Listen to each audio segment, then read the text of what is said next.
Thank you for joining me in today's conversation. Today's conversation resulted from a very rich, pure connection I made with a 6 year old. And the connection was so rich that I saw so much truth in what happened.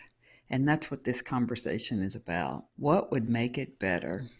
I hope you enjoy the conversation. This is the topic that I thought would be so helpful these days right now, because and the topic is what would make it better, and what would make it better. And what happened was, um, I have a little great nephew. He's not little; he's 6 years old, and he is the one of three kids, and they were in the backyard playing, going crazy, and just being the wild child that a 6 year old can be. And he hurt himself.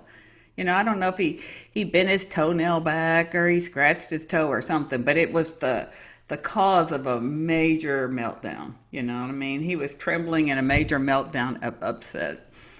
And so in that moment, I have no kids, so it hurt kids almost take me to my knees because I'm like, not on my shift, and I got to do something.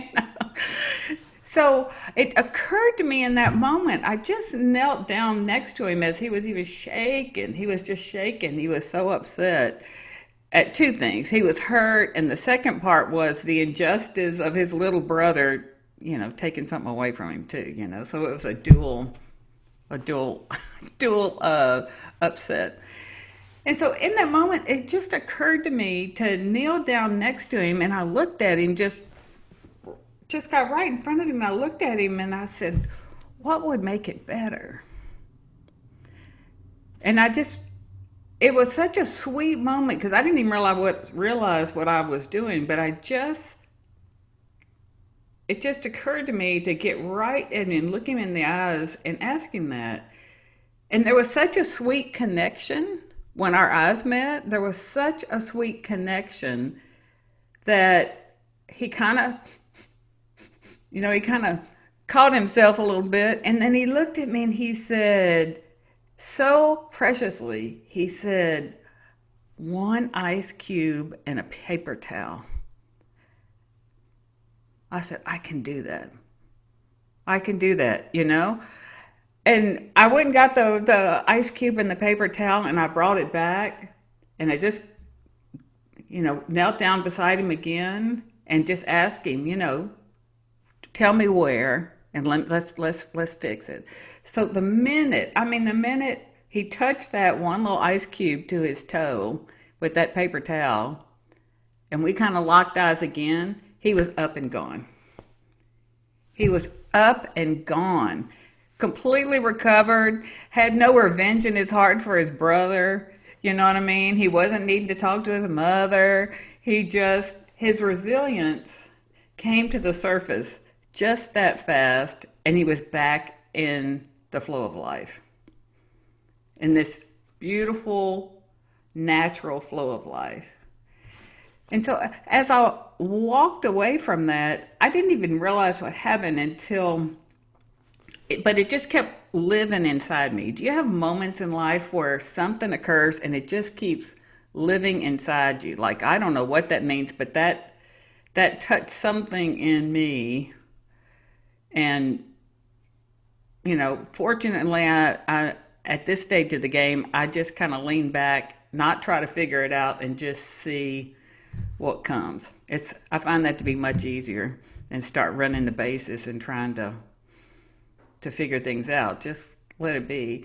So over the next couple of days, it just occurred to me that I really feel like it was, a huge strike of intuition or divine guidance in the moment, that it taught me that the value of presence in any moment, the value of presence. And I think that is so relevant to right now, where we are, because there's so many things that have either been taken away. There's so many changes. There's so many so much new. There's so much new, and there's also people are at least in my profession of coaching, I see more and more how people are really starting to question and reflect how they live their life, what's the meaning of their life, what do they want their life to be about. And so, and I think it's so valuable that in this time when so much is being taken away, or so much distance is between us, or there's so much that has changed, that the simple gift of presence is a game changer. And when I say presence, it's like, it's so natural to us. People go, okay, how can I get present? It's like, well, if we're not trying, we are present. It's so natural if we just show up. If we show up and really clear our mind, kind of like, I'll say when we're aware we have a lot on our mind.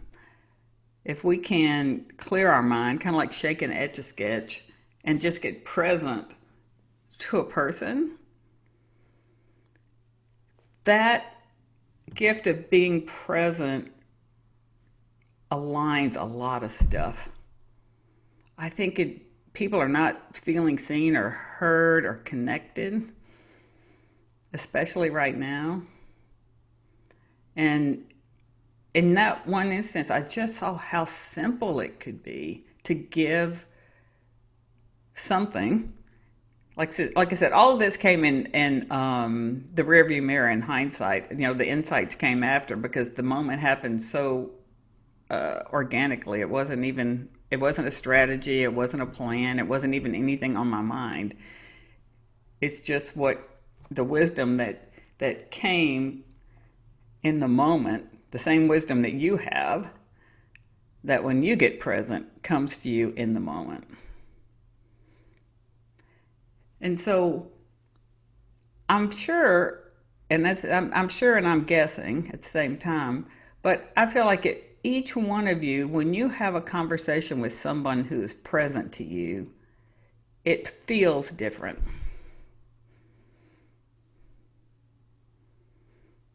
It just feels different. There's something that gets touched inside you that you don't even know what happens, but something feels different. And not even on an emotional level. It's just, there's the presence of connection that is very different. And the way that occurred to me was, like if you go to the doctor and they're filling out a form, in the old days when they would fill out the form for you, that being present to filling out a form is one level of presence. Being present with somebody who might be filling out a form, and they're present to you in a way that they are listening to what you say in a very fresh way, where you get a sense that they're with you while they fill out that form.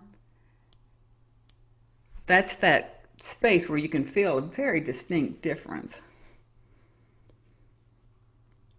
Very distinct difference. It's like in that moment you've made connection versus completed a form. And so when I kind of reflected back on the conversation with the 6-year-old, he said, which I could not have imagined what his answer would be when I said what would make it better. If I hadn't asked him, I probably would have gone into a panic state or who knows what. But I could not have anticipated what he would say. So I loved the opportunity that it was so much easier to connect with him because I didn't have to guess. All I had to do was ask, and he told me. So I didn't have to go into all of my into my conditioned brain to try to have the right strategy to bring comfort in case something went terribly wrong. I could just ask the question and listen. And fascinating enough, be completely surprised by what the answer would be. Because that wouldn't have been one of my top 10 choices, an ice cube and a paper towel. You know what I mean?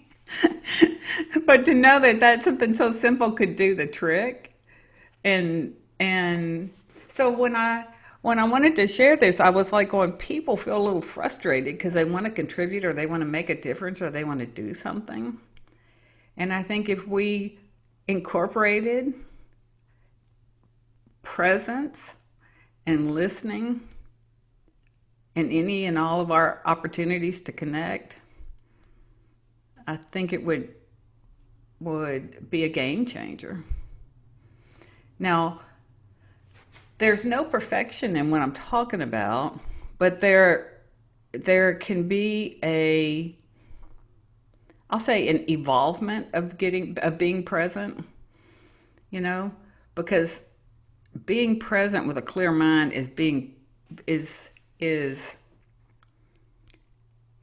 a very fresh experience versus me being present to what I'm thinking about this person while I'm connecting to them. You see what I mean? It's like you're present. You want to have a very spacious, clear, try to not be oriented to what your mind is making up in the moment.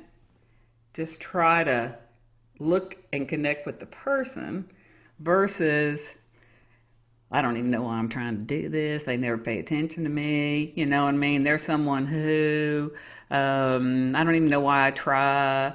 I know what they need. I just need to tell them to go do this, and this, and get over yourself. Or I don't know. They don't even like me to reach out to them. It's like,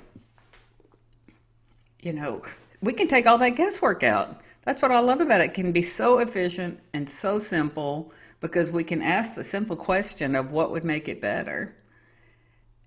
And I truly believe 99% of the solution has been delivered through being present and listening. And I'm not saying that it's your job to deliver whatever they say. I'm just saying you get to learn something about that person.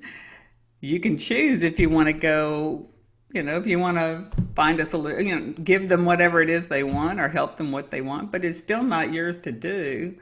But you know something more about that person. You don't live in your thinking about that person. And I think the more history we have with people, we live in our thinking about that person versus really staying fresh with the person and hearing it, allowing it to come out of their mouths to our ears, knowing we don't have to take action. There's nothing being asked of us. But the side effect, the byproduct, the small print would be an opportunity to get to know them better, know who they are today, know who they are outside of your judgments and assumptions, and you get to practice this, you know, because it's not for them, it's for you.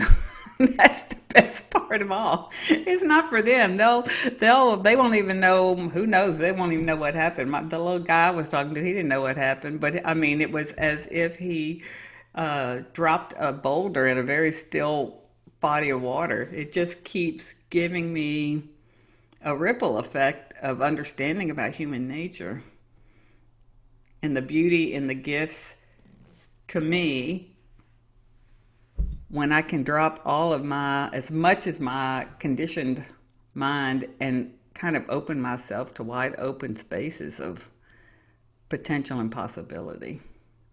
But we have a mind that wants to be right, you know?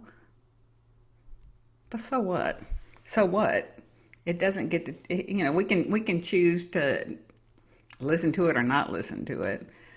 But it's great to be an informed, I think an informed human that sees that there's choice in listening to all that stuff that we make up about people, or we could try to see them, try to be present to them, try to listen to them, try to ask questions that would help you understand them better via their words, not from our assumptions.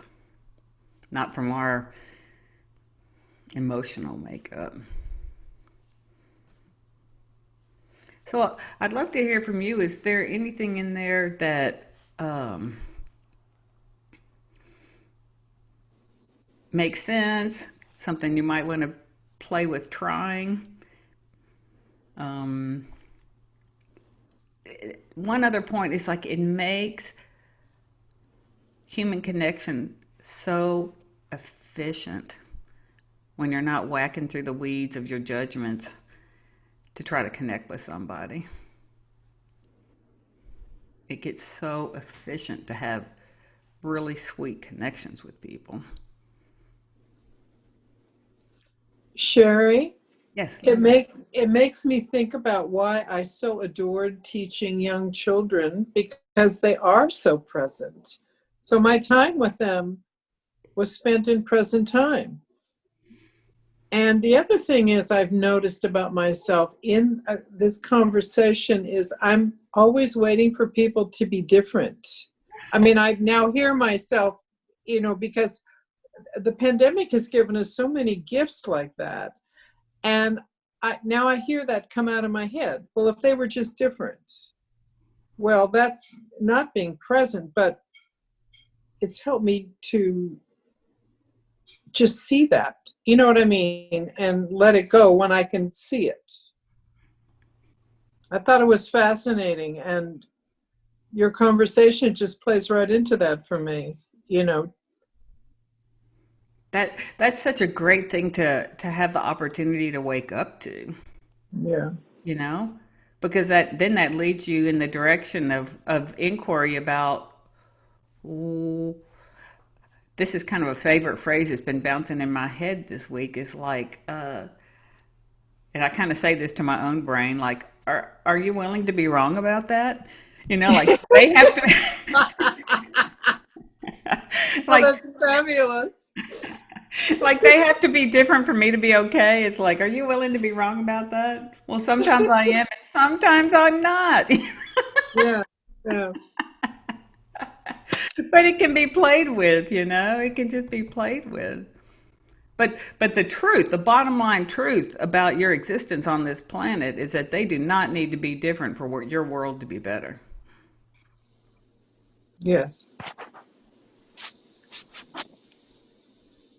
Say that again. I said your I think is what I said. Your existence on this planet, I mean, is not dependent on them being different. Your happiness, your wholeness, your peacefulness, your moments of grace, whatever you want to call it, is never Mhm. dependent on somebody being different. It's available to you right here, right now.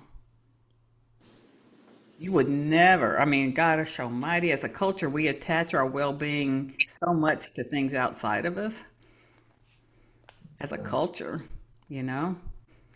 The right job title, the right neighborhood, the right, you know. Silly enough, I heard somebody said that they even needed to be buried in the right cemetery because it had the right zip code and it had the right people in it. And I'm like, really? Oh, And like, that's fabulous. isn't it funny? Isn't that funny? So it's like, well, no, your well being is not attached to any of that. It's available to you right now. It's available to you right now. I have a thought. Great. My answer to the question, what would make it better, would be a hug. And that's something that isn't readily available right now because of COVID. I live alone. So anyway, my friends are all being cautious. So what you're saying is kind of another gift. Mhm. The gift of presence is something that can be done at a safe social distance with a mask on and the whole thing. Mm-hmm. So that shifted my thinking. It would make it better to be present, to listen. I'm spending a lot of time on the phone, on emails, texting with people, friends across the country, and it doesn't replace personal contact, but it certainly makes it better in this difficult time. Mm-hmm. You know what else, Cheryl, comes to mind when you say that? It's like, since we're kind of being, to me, this time is a fresh time of really enlisting your own resilience and your own creative process.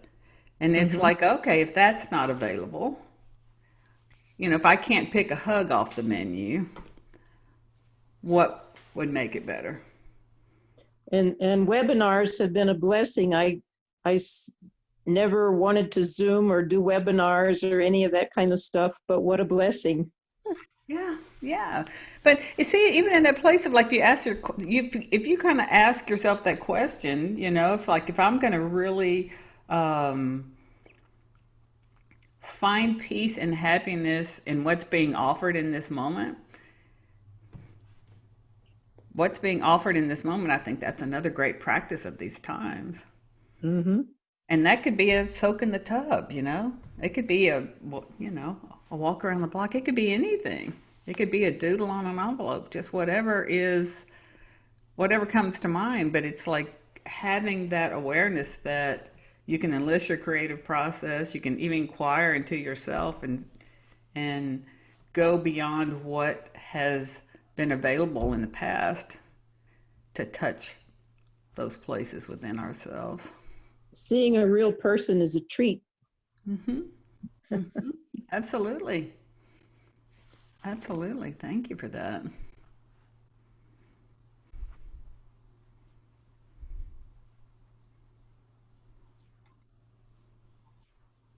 Cherie. Rami.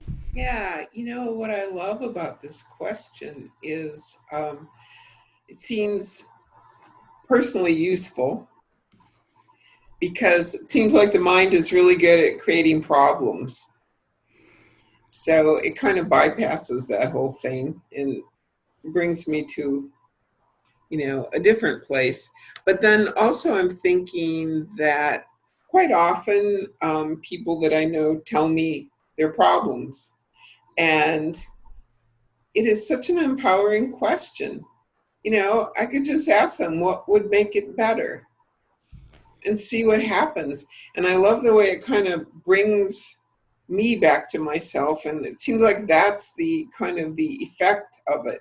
So it's like in that moment when you shared that with that child, it was like, the higher intelligence brought that question forth. It seems to me you didn't sit around and think of it, or it wasn't your standard way of operating. It just came through, And I, 100%. yeah, I don't really want to make it into this recipe or anything, but I just really like it. And it kind of reminds me of the opposite. I was watching your webinar on what makes a problem.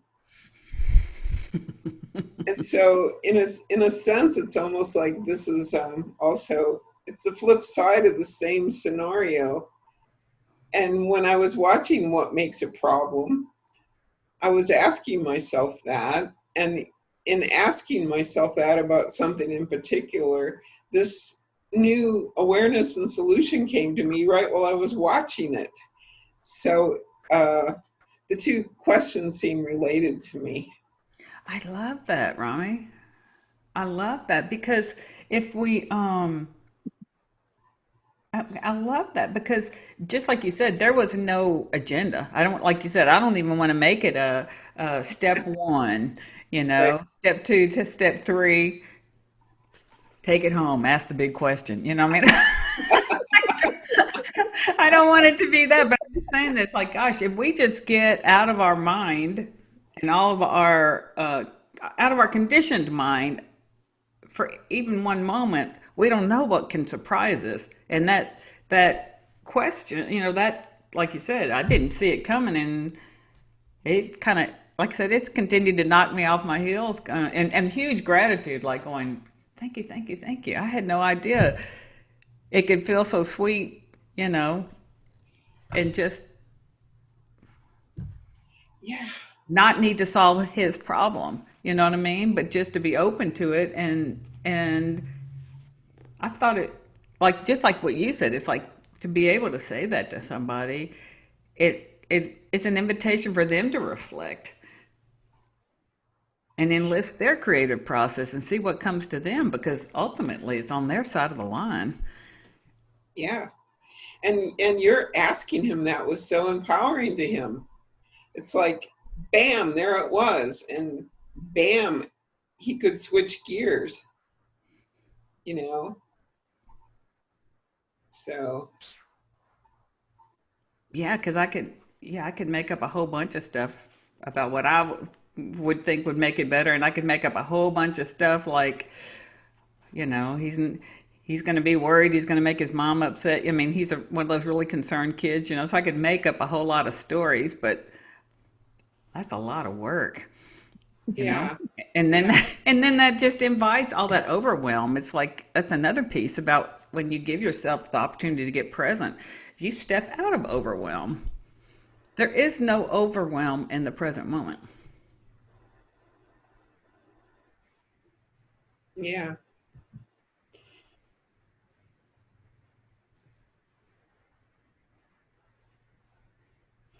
And you don't have to fix it, you know what I mean? That I love that part about not having to fix anything for anybody else. How innocently we picked up that idea until maybe nobody else had that, but I certainly got a dose of it that I need to fix it and make it better. right. It's like, wait. They know what would make it better for them, not me. They have the capacity. They have the same amount of resilience in them that I do. The same source that's beating their heart is beating mine. They have their answers. How can I kind of hold space for them to realize they have their own answers? Yeah. I've noticed that you use the word resilience a lot, and I'm interested in that. Um, I mean, I have an idea what I think that means, but can you say a little something about resilience? Yeah. To me, resilience is this limitless capacity we have in us that really doesn't come and deliver itself until we need it. Like Hmm. in lots of ways. Like, say we're exhausted, we sleep, we come back. Something did the lifting that got us back up. Say we are,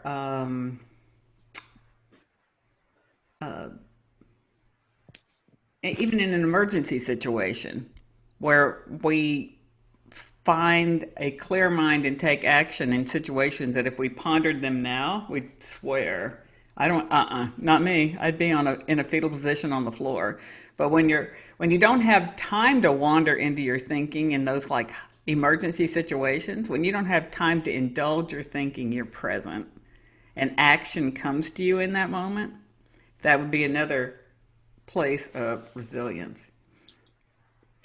Yeah, and you said something in the beginning that I wanted to write down, and something about how it doesn't come to you until you need it. Need it, need Uh, it. No, need it. Oh, need it. Okay. Mm-hmm. Oh, that's interesting. So you're kind of speaking of this source of renewal that is part of our energetic cycle.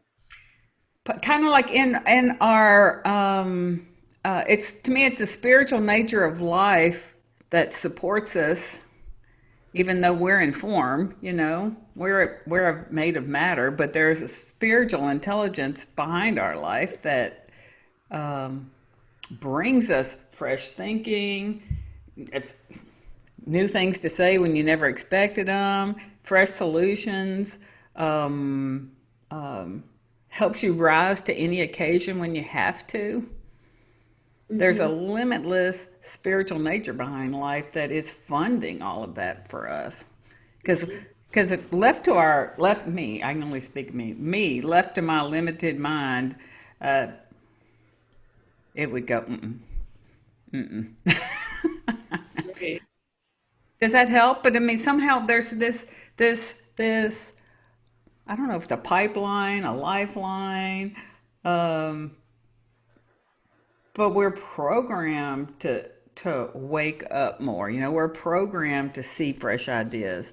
We're programmed to just keep. The more we engage in life, the more we see about life. It's not fixed. None of it's fixed, but we just keep getting funded by this intelligence. Yeah.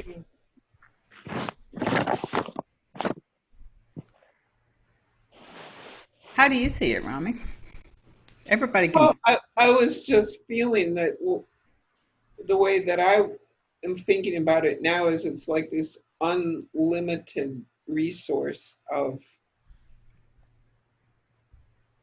potential and energy. Yes. Yeah. Yeah. And it's always available. And I can feel myself sometimes, for instance, if the day goes by and I start to get tired, or if I start to get in my mind too much, I feel my resilience kind of fading out. Mm-hmm. And so I'm real interested in learning to tap into that resilience more and more often. And I think what you're saying is that it's about presence, because that's really where we find resilience, and that's where we find what would make it better. Is that right? Exactly. Yeah. Exactly. That's how it looks to me. It's like our this source of great intelligence. Um, that's when it shows up. Yeah. I think how it kind of came to me in a metaphor the other day, kind of like, okay, we might every day if we don't wake up to that we have a, a brain and we have this mind thing or this limited intelligence. So it's like to me, living in my brain, trying to just figure it out with the limitation of my conditioned brain is like hanging out in Encyclopedia Britannica. you know it's bound, it's limited. Or I could use that and open up to the world wide web. I mean? Which is like, wait a minute, there's a whole bunch of information over here that's available to me, if and I can use both of them. I can have both of them as a tool. But if I just rely on what I've seen, what I've experienced in my life, what I've made up about life, it's good to see that that is bound and limited. Yeah. And there's something else. You know what I mean? There's more than just that. Yeah. And also, I noticed that fresh is a word that you enjoy, I do and enjoy the I word. enjoy hearing it. And I think of fresh and resilient as being part of the same sort of mode. Mm-hmm. Mm-hmm. Mm-hmm. Yeah. Mm-hmm. Because that aliveness is in that fresh aliveness, that um, life happening now. And I think the only thing, Rami, that there's no perfection here, but it's just like, wow, if I get too burdened about, if I haven't get my mind gets too burdened about concerns, Hmm. just concerns, of course my mood is going to drop and I'm going to feel less hopeful.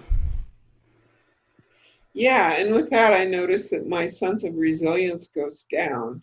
Your sense of resilience, not your resilience, but your sense of resilience, which is perfect choice of words because it's like, you know, I again, I seem to be a metaphor queen today, but it's like, when you park in the basement, it's much darker than if you park on the eighth floor of the parking garage. You have a lot bigger vision from the eighth floor. So if you're in a low mood, if we can get on to the fact that if I'm in a low mood, it's going to look dark. Right. But that your resilience will come in, and before you know it, you'll be Yeah. riding the elevator back up. So to me, all this that we're talking about is really linked to the topic, what would make it better? And I'm very interested in knowing how to cultivate that resilience when I start to get into negative thinking and overwhelm and such. Mm-hmm. Mm-hmm. Anyway, thanks. What if you could, at best you could redirect and just get out of it. Yeah. That's always a possibility. It's always a possibility. It's like we have a mindset, but it's not set. Yeah. Yeah.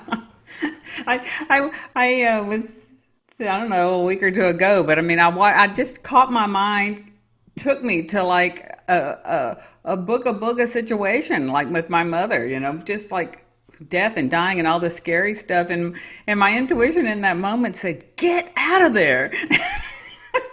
And I was like, oh yeah, wait a minute. Phew. Everything's fine in this moment. Get out of there. It was like, thank you. Thank you. Yeah. And I would like to cultivate more and more that ability, because I've noticed there's a certain energy that goes with negativity and old patterns. And it's just something that sometimes I feel like it's like this vortex.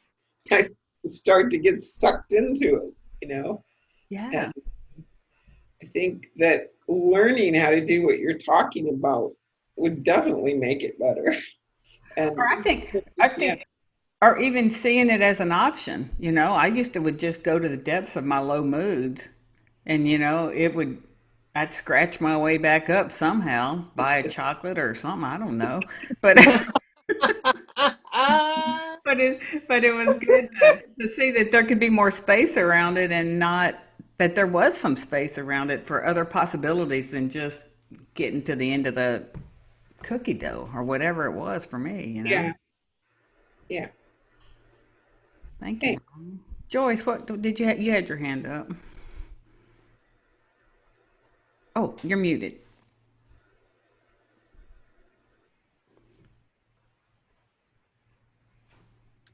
Um, I wanted to say in response to Rami, one thing is being able to train your mind or whatever, your consciousness, to recognize that you're headed down that path, and you're listening to those old thoughts. And I've been better at that lately. And when I see that I'm doing it, I just go, stop it, just real stern with myself. And I know, there's all this, oh, you've got to be compassionate with yourself and, blah, blah, blah. But I just flat out tell myself to stop it. And, Um, and that's your wisdom, you know what I mean? That's your wisdom in the moment. And unconditional love does not just sing kumbaya, it can scream stop it. It can scream get out of there. well, and then it's an opportunity to sort of let your mind run through things that you've learned that can be inspiring and or get you back on the right track. We've got lots of tools in our toolboxes to get ourselves on the right track. So sometimes my mind just gets so busy they won't come to me. Yeah. And that was something else I was going to say about being resilient. Also, to me, means being able to hear and respond to inspiration. Mm-hmm. Mm-hmm. And I say it's your resilience that brought you the new inspiration. Yeah. Absolutely. And I think if even playing the game, like when you said about the tools that we have available to us, it's like if we see that we can use our personal mind, it's like as a tool. It's like, what's the best use? Is it of my mind? You know what I mean? Like my personal mind. What's the best use? And it's like, is it the best use for the experience of life that I would prefer? Is the best use allowing myself to indulge all the scary, insecure stuff that shows up in my head? It's like, oh, that's probably not a good use of my mind. What if I redirected, got present, and either addressed what's in front of me, or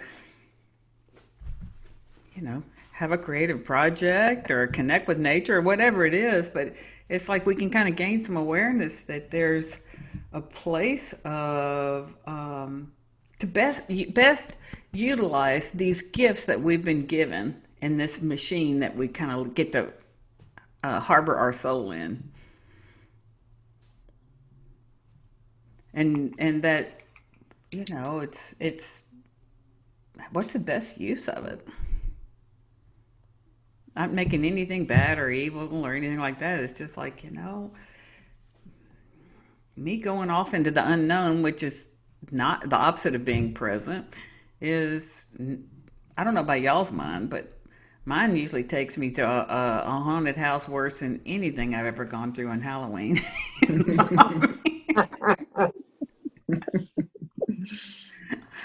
A house of horrors for sure. Being present is kind of like a death to self, like just like dying to that part of me that wants to control everything and just coming alive in that moment and loving what's happening instead of thinking ahead or thinking back and trying to solve everything. And then in that moment, you can problem solve right there instead of, you know, living in all the muck. You die to that part of yourself and you come into that part where you can be awake and alive and solve. I have a lot of yuck happening right now. Like, my dad just got diagnosed with diabetes, and then he and my mom like updated their will. But I mean, in all honesty, when they made their will, I was like 8 years old. So, you know, they're like redoing all this stuff about where their babies go to and who they're going to live with, and if not this person, then this person, that person, just all this stuff. And so much has changed. They're like in their 70s now, you know, and they probably made this will when they were in their 30s. Plus we're going through a huge fight with my son's school right now, and we had to hire a lawyer.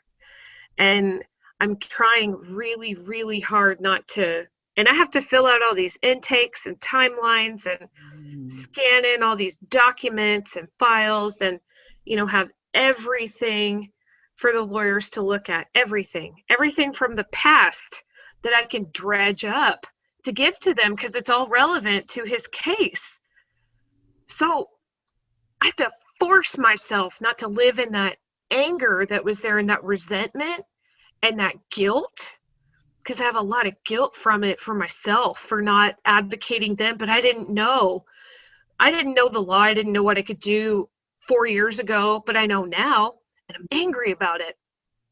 And I fight that every day, and I tell myself, stop it. And I sometimes I say out loud, no. Good going, Claire. People know is a complete sentence, but I can't remember that for myself, but I have to. So in those situations, Claire, it's like the more present you can be, you don't want your bandwidth going to all the what ifs and I should haves, because that bandwidth reduces your receptivity to fresh thoughts and ideas. And where is that piece of paper? You know what I mean? It takes that bandwidth away from you. It totally takes me out of focus. Yeah.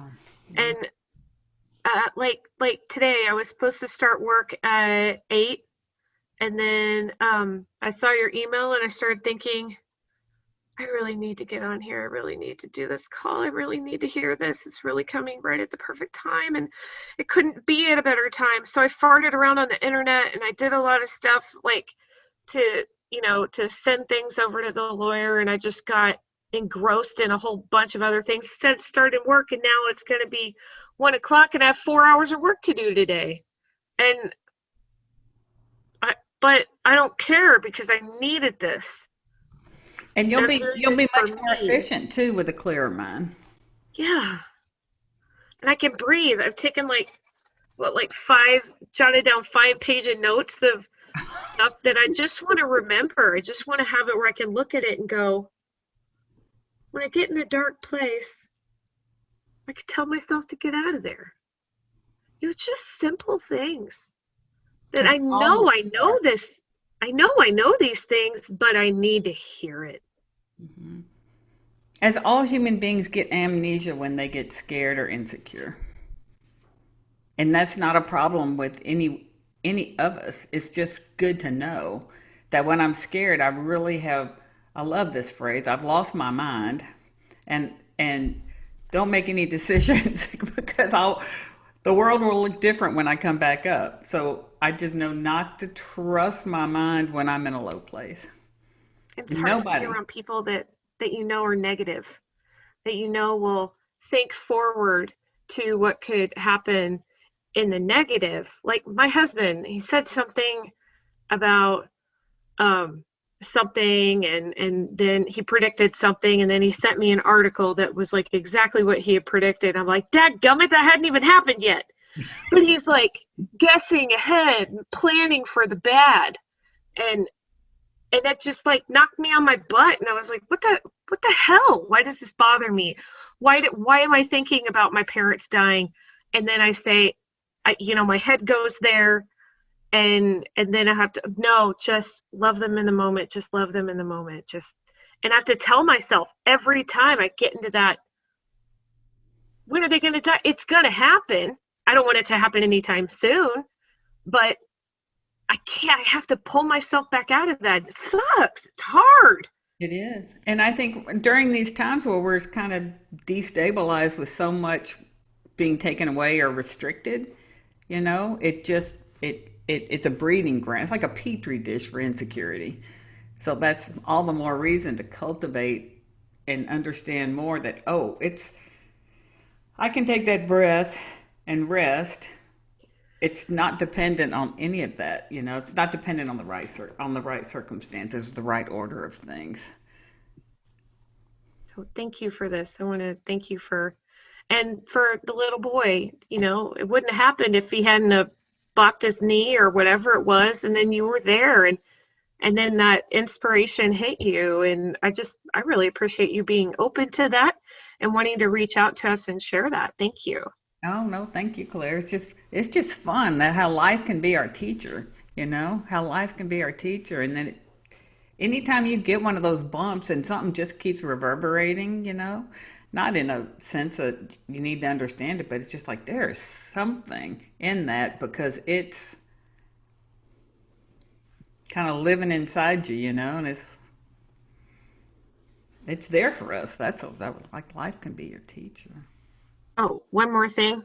I have to get all this stuff together for the lawyers, but then I can breathe when it's done because they're going to take it completely off my hands. And I suggest breathing now.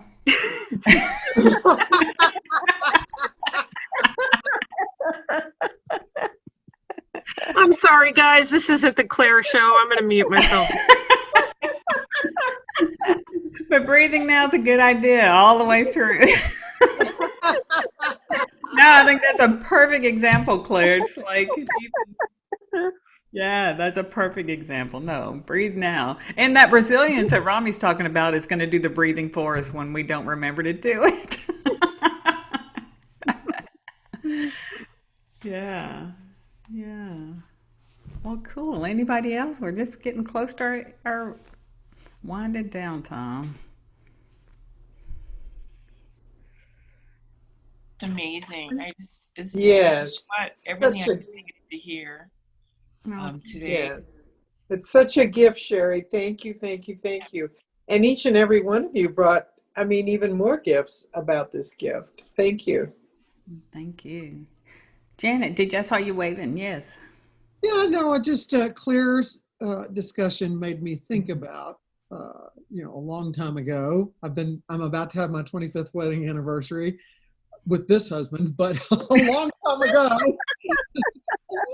I was involved in a terribly messy divorce with two little kids. And at one point, I think when I turned 50, I got a little bit of therapy. But one thing that, Claire, that I learned or was told that really was helpful when you're in a situation like you are now is that regret, whenever you feel regret, it's pretty, there's actually no reason to do that. There's no excuse for it because most of us, I mean, assuming you're not a sociopath, if you go back, you need to always trust that you did the best that you knew how to do at the time. And when you have to recollect that or translate it or talk about it or put it in a report, you can say, I did this. You can even add, I wish I hadn't. But, the truth of the matter is that I think most of us, most humans on earth, we do the best we can in the moment. And when we get older and we get more perspective, we go, oh, that was a bad idea. Or even with my adult children, sometimes I'll take a really strong stand and go like, this is the truth and what you need to do or whatever, and then realize, no, that was wrong. So I try to go back. That's the hallmark of mom to my 4 children, is I go back immediately and go, boy, I was really wrong, whether it was 15 minutes ago or 3 years ago. I try to set the record straight that, yes, I have learned they were right. So I don't know. It helped me so much to realize, because I think regret is one of the big basements that you're talking about, Cherie. Yep. And that's not in the present moment. It doesn't exist in the present. No, it's in the it's way back in the past. Yeah. And there's no way to extricate yourself if you want to live there. There is no door to get out of that. There is no door to get out. Thank you so much, Janet. I mean, I pulled myself out of it. I'm kind of like to the point where, like, I did do the best I could. I didn't know any other way. I trusted people, and that was it. And now I know, in hindsight, I know better. But, it's a struggle. I don't go there as often as I did like a year or so ago, because I feel like hopefully I'm growing, but thank you. You're right. It is a basement way of thinking. Yeah, actually, though, it's what Cherie said. I mean, that's when you can say, well, what would make it better? And actually, there's nothing that's going to make the past better. Yeah. So. Nothing. I really love Cherie, your whole central point here. This is very good. Well, thank you, Janet. Thank you. So if it feels like something fun to play with, presence and listening and listening for what you don't know versus listening for what your mind's trying to tell you, there's a lot of information and a lot of discovery out there. You had a lot of great one-liners in this one, Cherie. Uh-oh. A lot of great one-liners. Well, and Cherie, what would make it better is you. I never know what flies out, so I should put a disclaimer before all calls. I have no idea what craziness will come out of my mouth, Take my word for nothing, but go out there, just give it a try and see if it works for you. I think that's the Texan in you. Thank you for listening to this conversation on what would make it better. This is Cherie Ray. Come back and listen again. We're always offering fresh truths and understandings for the business of life. If you enjoyed this conversation, please share it with a friend or someone that you feel would benefit from listening to these conversations. And you always have an invitation to write a review or send a topic my way, and we can address it in a future episode.